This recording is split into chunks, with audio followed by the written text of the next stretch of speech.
They say respect your ancestors, especially in Asian culture. Well, screw that.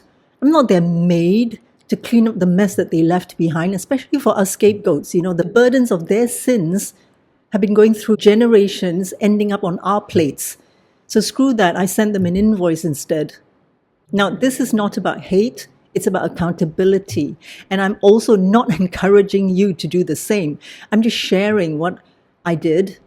I'm sharing my journey, my evolution from the victim scapegoat to the ancestor I choose to become.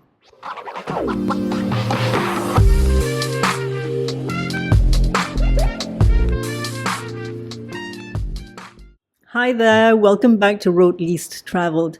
My name is Suli. Now, let's get on with this. In Asian culture, we were taught to respect and worship our ancestors, and that it's our karma to carry the burdens of their sins. Well, the funny thing is that this karma is not evenly distributed. A lot of people get away with it because all the karma lands on the scapegoat's plate. But there comes a time when the scapegoat breaks the cycle, breaks the generational curse. Now, generational curse sounds like hocus pocus, but it's not. It's evidence-based. Evidence-based in the pain that you feel in your body. It's evidence-based in the bills you have to pay for therapy. It's evidence-based in the way they treat you because they are carrying forward this generational curse. Nobody wants to break it because breaking it requires too much strength, too much pain, too much inconvenience. So they just throw it. It's like throwing a hot brick onto the next person and the next and the next. Until one day the scapegoat says, enough. I just woke up one morning with this urge to talk to my ancestors. I said, you know what? I am sure you're stuck in some dark, sinister abyss. Are you enjoying it there? Well, if you're not, it's time for some, finally, some self-reflection, some introspection. And I can help you. Do you want my help? Because for some time now, I have been feeling that they were pleading for help from me. It's not really scary. It's just a feeling. There's nothing scary going on around or anything like that. It was actually, the thought was brought about by a friend of mine who said you should help your ancestors. And I thought, why the fuck should I help them?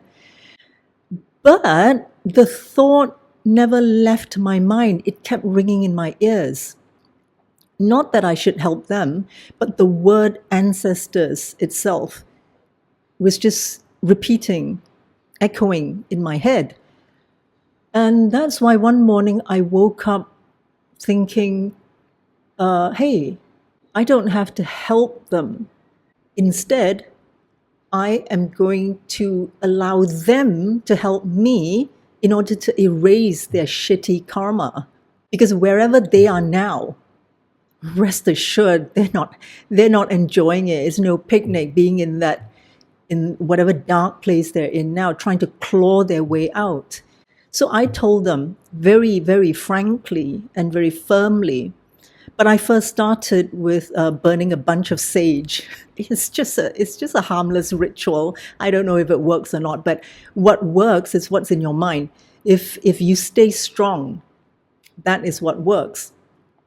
So I said to my ancestors, to those who are remorseful and who wants to get out of this repeated loop, day in, day out, the same old shit that you're going through right now, that you went through, life on earth, that you're repeating now, wherever you are now. If you want to leave, if you're really, truly, genuinely remorseful, I will help you. You come to me.